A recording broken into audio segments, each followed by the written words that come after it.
When electric vehicle sales began to nosedive at the end of last year, casualties began to emerge quickly, as each automaker responded to market shifts in their own way. While companies like Toyota and Ford have said they'd continue to focus on hybrid electrics and plug-ins, Stellantis appears poised to unplug its PHEV line. The maker of Jeep, Dodge, and Chrysler brands announced last week that it would be killing all of its plug-in hybrids in America, including the Jeep Wrangler 4xe, the top-selling plug-in hybrid in the country. Which begs the question, why? Stellantis told The Drive in an emailed statement that the change is the result of shifting customer demand, adding the company continually evaluates its product strategy to meet evolving customer needs and regulatory requirements.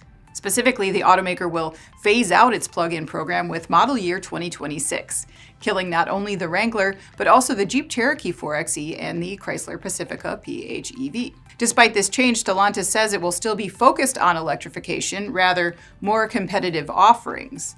These include, according to the company, non-plug-in hybrids and range-extended electrics, which are still in development. Range extension is a big area for growth for other automakers as well. Ford, after killing its EV flagship F-150 Lightning EV earlier this year, said it expects Lightning will be reborn as an extended range, offering 700 miles per charge. Extended range vehicles rely on an electric motor that's supported by a gas engine, which serves as a generator for producing electricity when the battery is low. Experts say the design is meant to relieve range anxiety and address concerns of charging infrastructure or a lack thereof. Meanwhile, for those who wanted to get their hands on the last remaining Jeep Wrangler 4xes, they may be out of luck.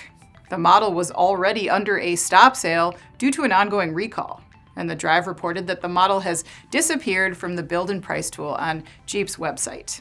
I'm Anna Wells, and this is Manufacturing Now.